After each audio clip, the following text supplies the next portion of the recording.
दोस्तों, to do S class में आप सभी का स्वागत है। मेरा नाम राजेंद्र कुमार।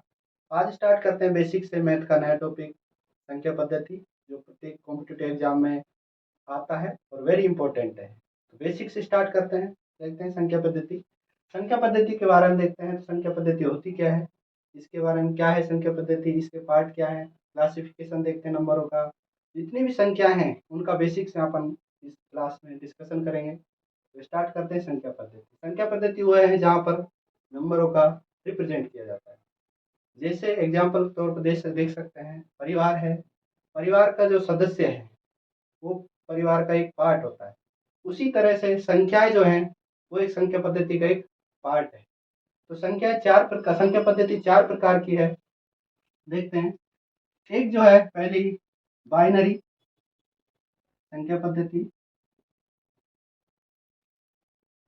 जिसको बाइनरी नंबर सिस्टम। दूसरा है डेसिमल दशमलव संख्या पद्धति।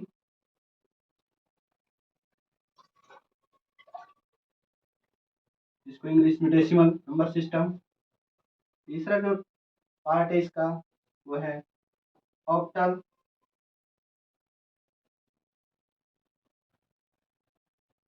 नंबर सिस्टम संख्या पद्धति,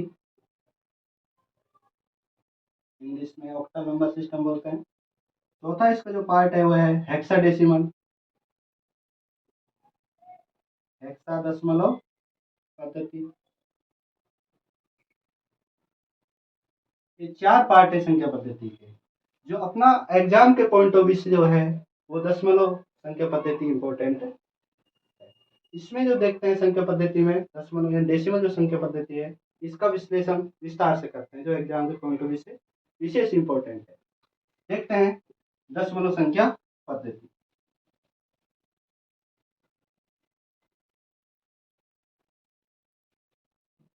यानी कि डेसिमल नंबर सिस्टम।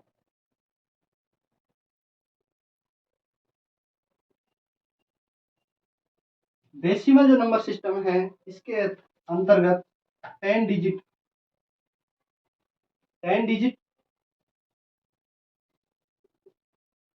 का यूज होता है। अब 10 डिजिट कौन कौन सी हैं? 0 है, 1 है, 2 है, 3, 4, 5, 6, 7, 8 और 9। ये 10 जो डिजिट हैं इनसे ही बनती है संख्याएं। यदि कोई संख्या बनानी है तो इन संख्याओं से मिलके बनती है। जैसे एग्जांपल के तौर पर देखते हैं 2469, ये क्या एक संख्या है। 3689, ये भी संख्या है। अब जो संख्या है इसमें यूज क्या किया गया है, भाई 9 है, 9 क्या है, डिजिट है। 6 क्या है, ये भी एक डिजिट है। 4 क्या है, ये भी एक डिजिट है। 2 क्या है, ये भी एक डिजिट है। यानी कि डिजिट जो है डेसिमल जो नंबर सिस्टम है इनका जो यूज किया जाता है वो क्या किया जाता है, संख्याओं का बनाने में किया जाता है। 3 है, ये भी एक डिजिट से बनी है। 6 ये भी एक डिजिट है। 8 ये भी डिजिट है। और एग्जांपल देख सकते हैं 5, 6, 7, 9। कोई भी जो संख्या बनेगी वो डिजिट से मिलकर बनेगी, यानी अंक से मिलकर बनेगी कोई भी संख्या बनेगी। आगे देखते हैं, जो भी अंक हैं भाई इनका कोई मान होता है। कोई संख्या में अंक का मान होगा। मान कौन कौन से हैं, यानी कि वैल्यू देखते हैं इनकी क्या क्या है। ये होते हैं दो प्रकार, यानी कि अंकीय मान होता है एक तो, भाई कोई संख्या है उसका अंकीय मान होगा। एक होता है स्थानीय मान, इसको इंग्लिश में बोलते हैं प्लेस वैल्यू।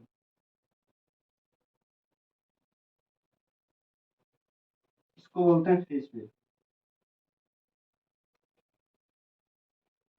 अंकीय मान क्या होता है, स्थानीय मान क्या होता है, देखते हैं एग्जांपल में। अंकीय मान वो होता है जो संख्या है दी है उसमें जो डिजिट है जो वास्तव में है उसका वही अंकीय मान होता है। जैसे 2969 8। यदि पूछा जाए 9 में अंक्यमान क्या है, 9 का अंक्यमान 9 ही है। 2 का अंक्यमान पूछे तो 2 का अंक्यमान 2 ही है। 6 का यदि पूछे तो अंक्यमान 6 ही होगा।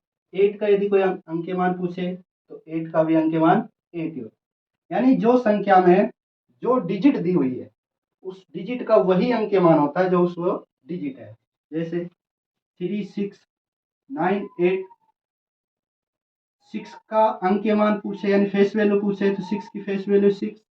9 की फेस वैल्यू पूछे 9 क्या होगी, 9 ही होगी। 8 की फेस वैल्यू 8 ही होती है। 3 की फेस वैल्यू 3 होती है। यानी कि जो डिजिट है जिस जो अंक संख्या में दी गई है वो उसी का अंक्यमान होता है, यानी फेस वैल्यू उसी की वही होती है। जो जैसे 4, 6, 5, 2। 5 का पूछे अंक्यमान क्या होगा, 5 का 5 होगा। 2 का पूछे अंक्यमान तो 2 का 2 ही होता है। 6 का पूछे तो 6 का क्या होगा, 6 होगा। 4 का पूछे तो 4 का 4 ही होता है अंक्यमान, इसको फेस वैल्यू। यदि पूछे आपसे स्थानीय मान, यानी किसी संख्या में जैसे 8, 9, 3, 6, यदि पूछे आपसे 8 का स्थानीय मान क्या है तो सबसे पहले इसका अपन सिंपल उसमें लिख लेते हैं लैंग्वेज। इकाई, ढाई, सैकड़ों, हजार, यानी कि 8,930, यानी कि 6। यदि पूछे आपसे 8 का स्थानीय मान क्या होगा, 8 का स्थानीय मान, तो 8 का स्थानीय मान क्या होगा, 8,000। यदि पूछे आपसे 9 का स्थानीय मान क्या होगा तो 9 का क्या होगा, 900। यदि पूछे आपका 3 का स्थानीय मान क्या होगा, 30 यानी 30। और 6 का पूछे स्थानीय मान क्या होगा, सही होगा यानी 6 ही होगा। यदि पूछे आपसे 5, 6, 8, 9, इसमें 5 के स्थान मान क्या है, सिंपल फॉर्म में लिख लेते हैं इसको पहले। 5,680 और 9। यदि पूछे 5 का स्थानीय मान तो क्या होगा, 5,000। यदि पूछे 6 का स्थानीय मान क्या होगा, 600। यदि पूछे 8 का स्थानीय मान कितना होगा, 80 यानी 80। तो यदि पूछे 9 का स्थानीय मान तो क्या होगा, 9। ये आपका सिंपल है स्थानीय मान और अंक्यमान ज्ञात करना। नेक्स्ट देखते हैं अपन संख्या का क्लासिफिकेशन। भाई संख्या कितने प्रकार की है, तो यदि संख्याओं का अपन क्लासिफिकेशन देखते हैं तो संख्याएं पहले एक जगह होनी चाहिए। तो सभी संख्याएं कहाँ हैं, सभी संख्याएं अपनी जो है इस समय कॉम्प्लेक्स नंबर यानी कि सम्मिश्र संख्या में व्यवस्थित है। इनका यदि क्लासिफिकेशन करते हैं तो दो प्रकार की होती है। सबसे पहले होती है वास्तविक संख्याएं।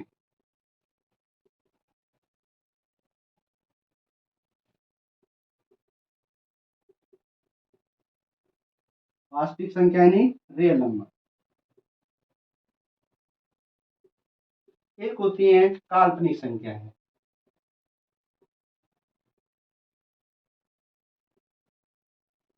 यानी कि इमेजिनरी नंबर।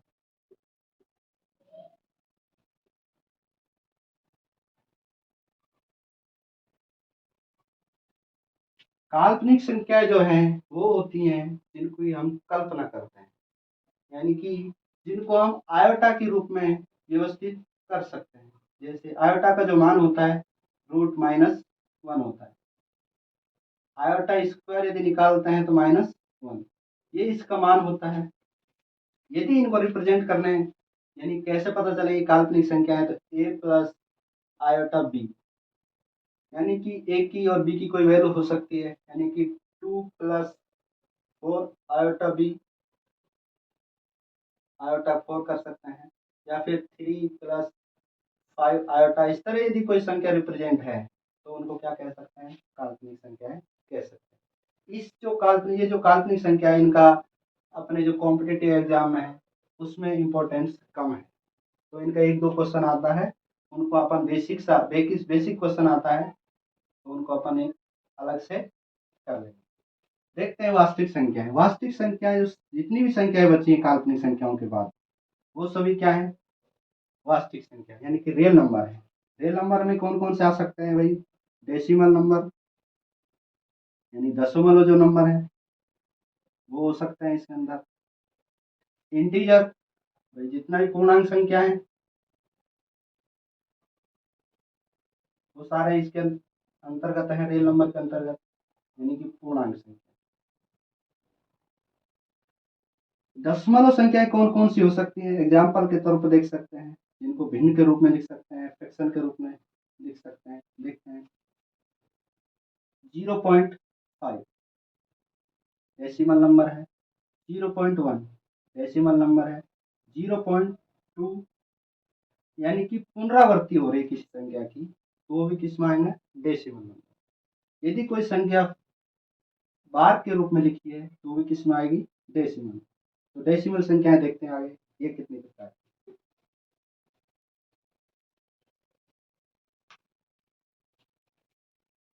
डेसिमल जो नंबर हैं वो भी 2 प्रकार के अपनी संख्याओं में व्यवस्थित किए गए हैं।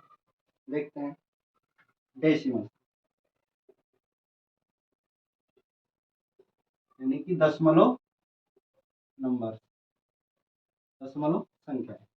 दशमलव जो संख्या है वो भी 2 प्रकार की हो सकती है। एक तो वो होती है जिनकी पुनरावृत्ति हो रही है, एक वो है जिनकी पुनरावृत्ति नहीं हो रही, इनको बोलते हैं, इसको बोलते हैं अनावृत्ति।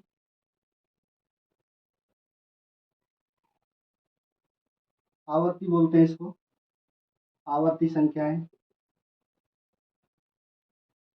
और इसको बोलते हैं एक अनावर्ती संख्या। 2 पार्टों में डिवाइड है।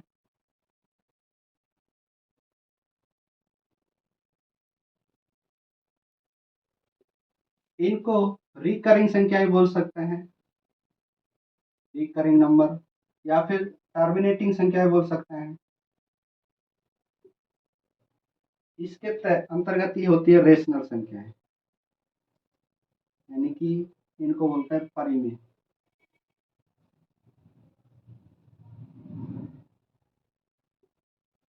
परिमेय संख्याएं जो दूसरा जो इसका पार्ट है, इसके अंतर्गत रिकरिंग नंबर, नॉन रिकरिंग और नॉन टर्मिनेटिंग।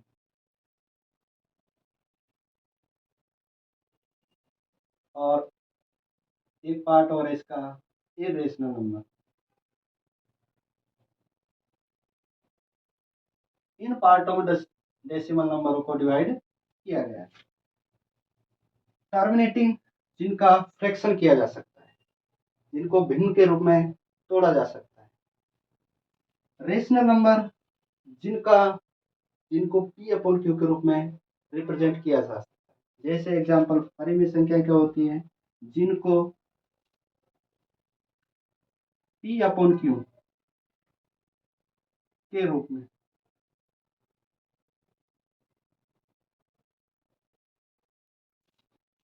रूप में रिप्रेजेंट करते हैं, यानी कि परिमेय संख्या वो होती है जिनको अपन पी अपॉन क्यू के रूप में रिप्रेजेंट कर सकते हैं। जैसे एग्जांपल के तौर पर देख सकते हैं, यहाँ पर जो क्यू का मान कभी भी 0 के बराबर नहीं हो सकता, यानी कि 0 नहीं होगा क्यू का मान। देखते हैं, यानी 1/2, 1/3, 4/3, 3/5, यानी इस तरह यदि कोई संख्या लिखी है तो कौन सी संख्या है? परिमेय संख्या है। 0.5 ये भी एक परिमेय संख्या है, क्योंकि 5/10 लिख सकते हैं, यानी कि 1/2 लिख सकते हैं। ये भी क्या होगी? परिमेय संख्या है। टर्मिनेटिंग संख्या है जिनको कभी जिनका टर्मिनेट यानी फ्रैक्शन किया जा सकता है। जैसे 0.1 टर्मिनेट होगी 1/10। 0.1 इस तरह है कोई संख्या, तो इसको रिप्रेजेंट कर सकते हैं 1/9। 0.2 का बार है, इसको यानी टर्मिनेट कर सकते हैं 2/9। 9। ये इस तरह की यदि कोई संख्या दी गई है तो कौन सी संख्या है? आवर्ती संख्याएं कहलाती है। इरेशनल और नॉन रिकरिंग नॉन टर्मिनेटिंग संख्या वो होती है जिनका कभी फ्रैक्शन नहीं किया जा सकता, टर्मिनेट नहीं हो सकती। और जो परिमेय संख्या नहीं है वो कौन सी संख्या है? अपरिमेय संख्या। जैसे 0.2, 3, 4, 6, 7 इस तरह यदि कोई संख्या है तो कौन सी संख्या है? नॉन टर्मिनेटिंग, यानी कि इनका कभी फ्रैक्शन नहीं किया जा सकता।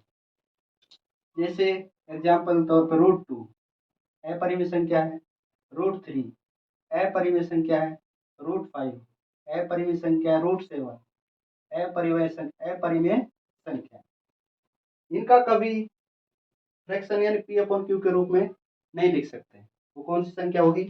अपरिमेय संख्या।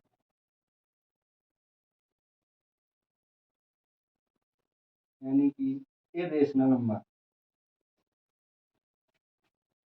जो पाई जो है अपना वो भी अपरिमेय संख्या है, लेकिन जो पाई का मान होता है 22/7 वो उसको काउंट करते हैं परिमेय संख्या, क्योंकि पाई का जो मान है लगभग बराबर होता है इतना 22/7, यानी कि लगभग बराबर होता है इतना, इसलिए इसको परिमेय संख्या 22/7 को काउंट करते हैं, जब अपरिमेय संख्या के इसमें काउंट करते हैं, पाई को काउंट करते हैं अपरिमेय संख्या में। तो आपको इतना समझ आया होगा। देखते हैं आगे। एक पार्ट है इंटीजर का। ये अपन रियल नंबर में दो पार्ट किए थे, डेसिमल नंबर और इंटीजर। तो इंटीजर जो संख्या है, पूर्णांक संख्या है, जिनको अपन एक नंबर लाइन पर रिप्रेजेंट कर सकते हैं, वो कौन सी संख्या है? इंटीजर संख्या है। जैसे नंबर लाइन पर रिप्रेजेंट करते हैं यानी कि पूर्णांक, जिनको एक नंबर लाइन है इस पे रिप्रेजेंट करना है। 0 होगा, 1, 2, 3, 4 इस तरह इन्फिनिटी तक कोई संख्या जा रही है, पॉजिटिव में है। यदि इस तरह नेगेटिव में है, -2, -3, -4 यानी कि नेगेटिव इन्फिनिटी। ये जो संख्याएं रिप्रेजेंट की गई हैं नंबर लाइन पर ये सभी कौन सी संख्या है? इंटीजर है, यानी कि पूर्णांक संख्या, यानी अपने अंक जो क्या है? पूर्ण हो गए। यदि इनमें से एक से और इन्फिनिटी तक काउंट करें, यानी जो काउंटिंग जो नंबर होंगे वो कौन से होंगे? नेचुरल, यानी कि प्राकृतिक संख्या, यानी कि इनको बोलते हैं प्राकृतिक संख्या।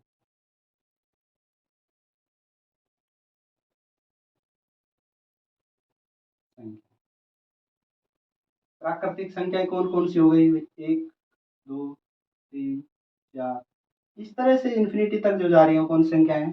नेचुरल नंबर लाइन पर रिप्रेजेंट है। तो पॉजिटिव में 1 से जो काउंट की जा रही है वो कौन सी संख्या होगी? नेचुरल। यदि नेचुरल नंबर में 0 काउंट कर लेते हैं,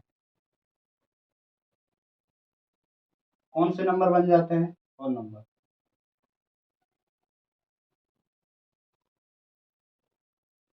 यानी कि पूर्ण संख्या होगी। अब पूर्ण संख्याएं कौन कौन सी होंगी? 0 होगा, 1 होगा, 2 होगा, 3 होगा, 4 होगा, 5 होगा, 6 यानी इन्फिनिटी तक जाएंगे।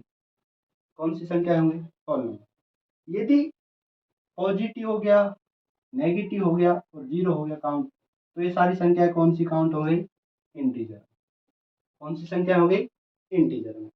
अब इंटीजर जो है इसमें भी जो पॉजिटिव संख्या देखते हैं अपन, पॉजिटिव संख्याओं में काउंट की जाती है अपनी प्राइम नंबर और कंपोजिट नंबर। प्राइम नंबर मतलब अभाज्य संख्या है और भाज्य संख्या, वेरी इंपॉर्टेंट है भाज्य और अभाज्य संख्याएं। देखते हैं पॉजिटिव इंटीजर,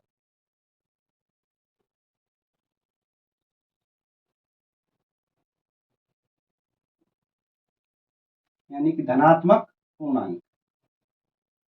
इसके अंतर्गत दो आते हैं, एक तो प्राइम नंबर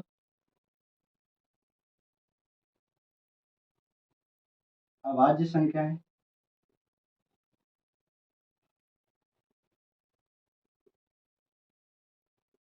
एक आती है कंपोजिट नंबर,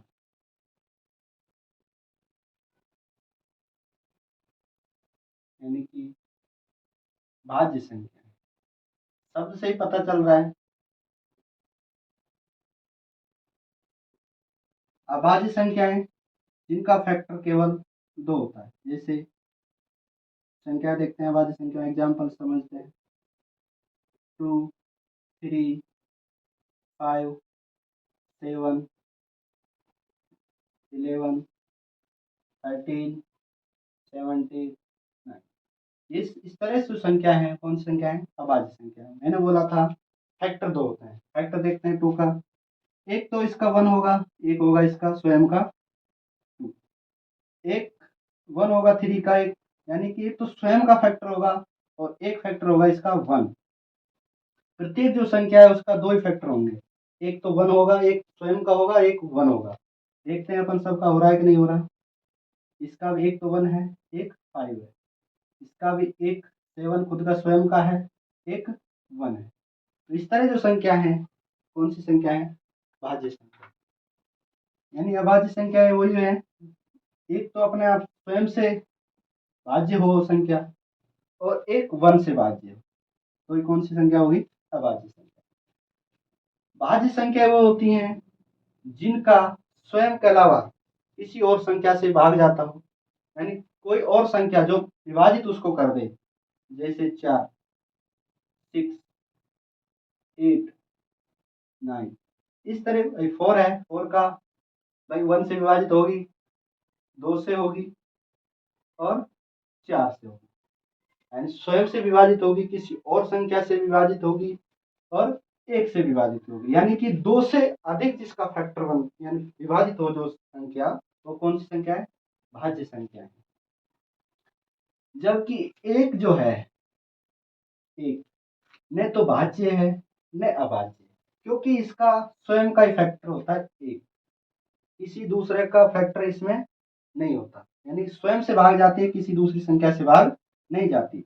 जैसे कि भाज्य संख्या स्वयं के अलावा जाती है, स्वयं से जाती है, एक से जाती है भाग।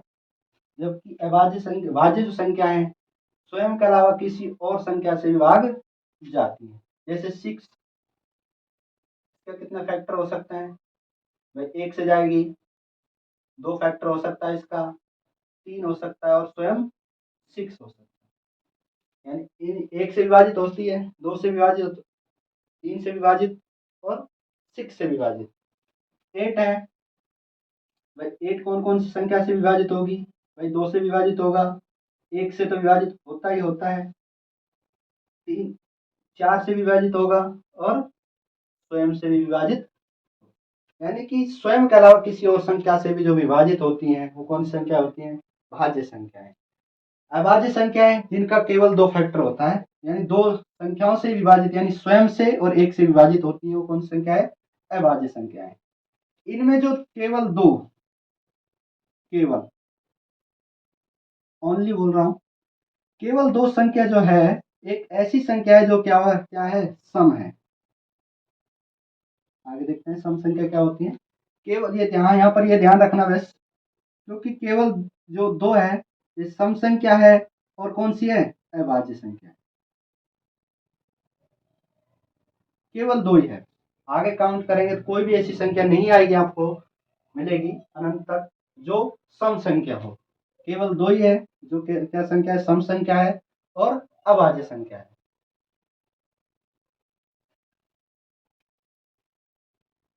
नेक्स्ट देखते हैं संख्याओं का और वर्गीकरण। एक आता है सम संख्या और एक आती है विषम संख्या।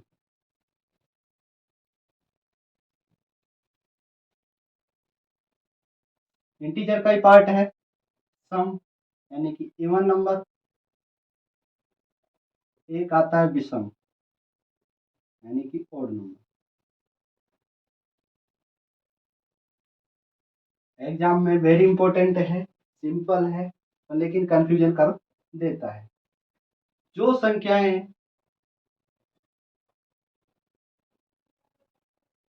2 से विभाजित हों, वो संख्याएं जो 2 से विभाजित हो, कौन सी संख्या है? सम संख्या है। जैसे 2, 4, 6, 8, 10, 12, 14, 16 अनंत तक जाएंगी। यानी कि वो संख्याएं जो 2 से विभाजित होती है, जिनमें 2 का पूरा पूरा भाग जाता है, कौन सी संख्या है? सम संख्याएं। लेकिन जिनमें 2 का भाग नहीं जाता, यानी कि 2 से विभाज्य, यानी कि जो संख्या 2 से विभाजित नहीं होती है, यानी भाज्य नहीं है, तो कौन सी संख्या है? विषम संख्या। 3 हो सकता है, 1 होगा, 3 होगा, 5 होगा, 7, 9, 11, 13, 15, इस तरह अनंत तक जाएंगी। तो ये संख्या कौन सी है? विषम संख्या। विषम संख्याओं की कुछ, सम संख्या और विषम संख्याओं की कुछ प्रॉपर्टी है। प्रॉपर्टी वेरी इंपॉर्टेंट है। देखते हैं कौन कौन सी प्रॉपर्टी है।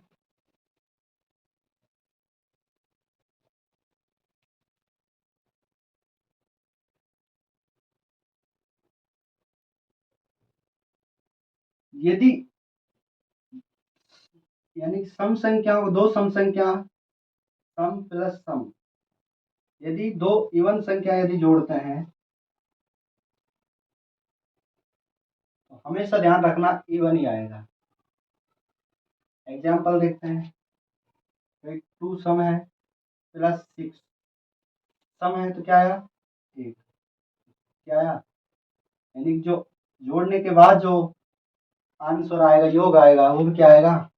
सम ही आएगा, यानी इवन नंबर आएगा।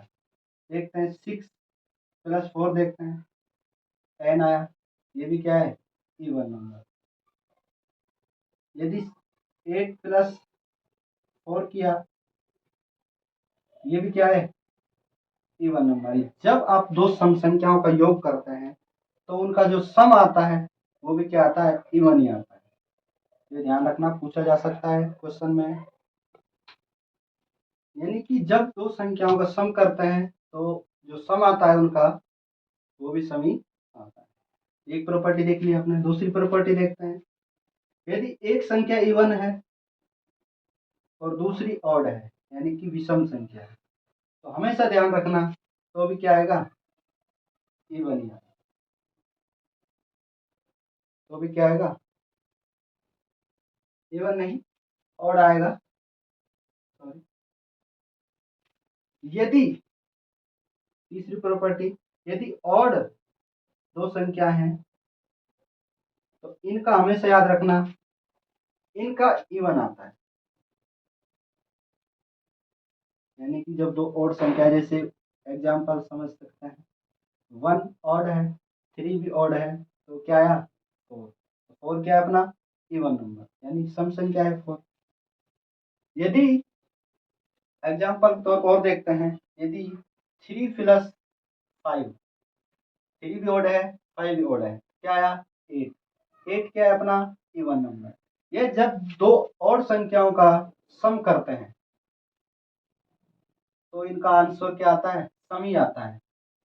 और संख्या है, दोनों को ऐड किया, दो विषम संख्या है और इनका ऐड किया तो क्या आती है? सम संख्या। ये याद रखो।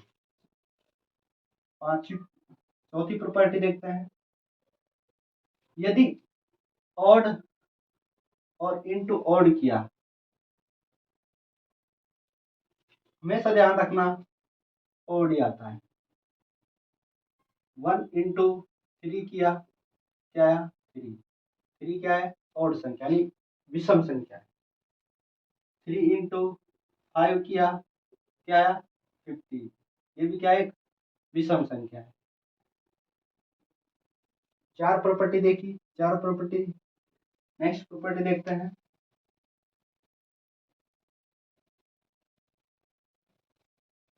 यदि इवन इंटू ऑड करते हैं, इवन लिया 2 इंटू 3, क्या है? 6। इससे ये पता चलता है कि इवन इंटू ऑड करते हैं तो क्या आता है? इवन आता है। 4 इंटू 5 क्या आया 20। ये भी क्या एक इवन है, यानी कि सम संख्या है।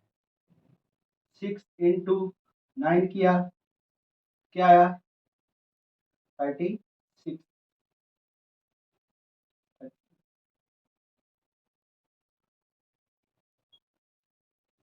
तो ये भी क्या एक इवन नंबर है, यानी कि यदि मल्टीप्लिकेशन आता है एक सम संख्या का एक विषम संख्या, तो इनका जो आंसर आएगा गुणा करने के बाद वो क्या आएगा इवन आएगा। तो ये आज संख्याओं के बारे में बेसिक था। कल की जो क्लास होगी उसमें अपन इनके बारे में क्वेश्चन करेंगे इनके बेस पे, और एग्जाम में जो पूछे गए क्वेश्चन है वो भी कल करेंगे। तब तक के लिए धन्यवाद। जुड़े रहिए टू डू के साथ। मैं